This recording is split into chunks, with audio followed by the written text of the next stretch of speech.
Hi there, this is Jennifer with Broma Fields, and today we are going to be working on an asymmetrical triangle shawl. And asymmetrical to me means that one side has no increases and one side does have an increase. So it's only on one side. So this was a challenge for me, which I really actually enjoyed, trying to figure out how to make the seed stitch as simple as the garter stitch shawl. It's not quite as easy. It does take a little bit of mental thought process, but it's still pretty easy. So I'm just gonna say as a recommendation to trust your stitches. Once we get row 1, then just follow the stitches. You're going to knit into your purl stitches and purl into your knit stitches, and then increase every 4th row. And that's all you need to know. So you don't ever have to look at the pattern, because honestly, it's kind of messy. And if you want, you can use a stitch marker. Use a stitch marker and mark where you have them. But if you notice, they're not exactly even. And that goes, it's all the way up. And so to me, that was harder to do a stitch marker than it was for me just to keep track of row 1, 2, 3, 4, 1, 2, 3, 4. And that's what I did until I used up, I believe, almost 3 skeins of Lion Brand Woolies Thick and Quick. So we're going to start with 1 stitch, and we're just going to do a slip knot stitch. So that's stitch number 1.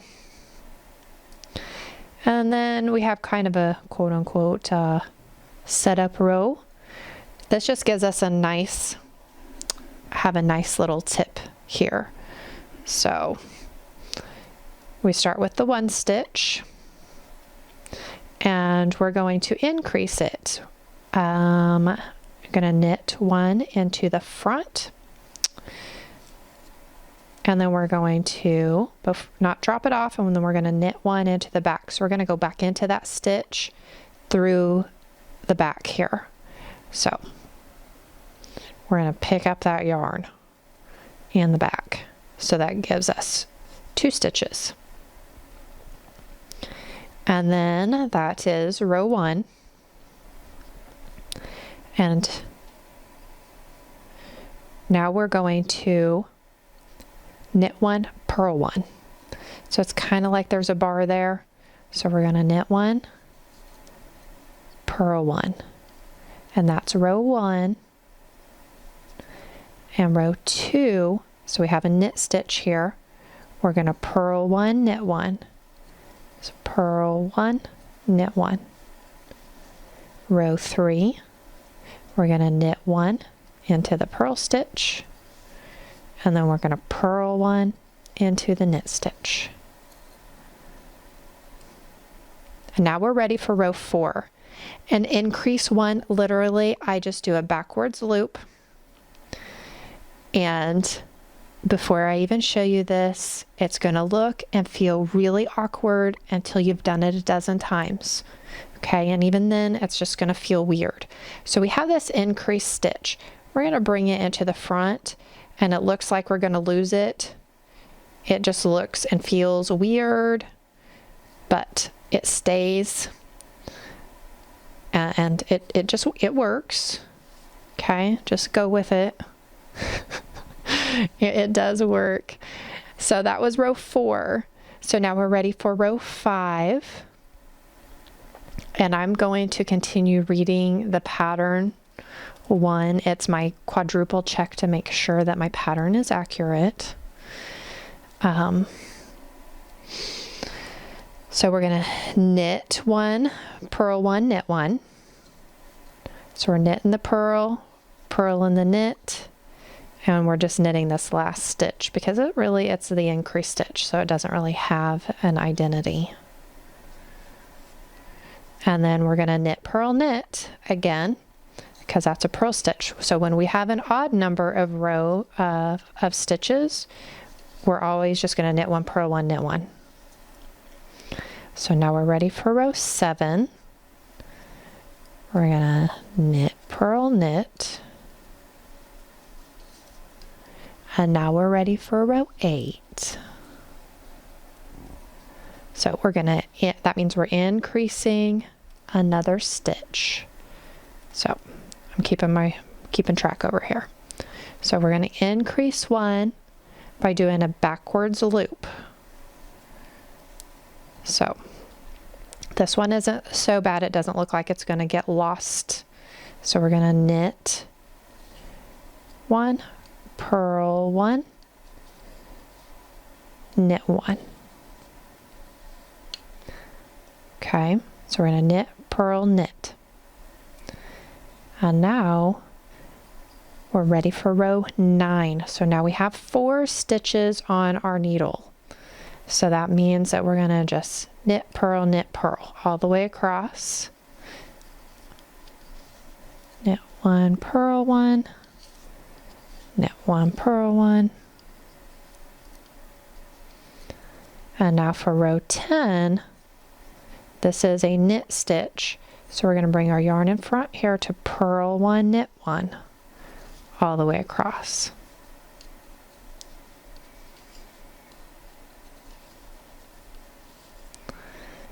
And then row 11, we're back to knit one, purl one, knit one, purl one, knit one, purl one. I still have this around my pinky finger. All right, so that means we're on row 12. So we are ready to increase a stitch. So this is the one that's, just don't look too close, because we're going to bring that yarn in front and keep your finger, I keep my index finger on it so that I don't lose that stitch, and it keeps its tension, and you can kind of pull it a little bit so that it doesn't get too loose. So now we are ready to knit one, purl one. Knit one, purl one, knit one. Now we are ready for row 13. So we're going to knit, purl, knit. So knit, purl, knit, purl, and knit. That increased stitch. So when we knit on the other side, we're creating a purl stitch there. So we're going to knit one, purl one, knit one, because we have an odd number of stitches. So that means we're doing the same thing for all 3 rows. But no matter what, you're just knitting your knit stitch or knitting your purl stitches and purling your knit stitches. All right, so this is row 15.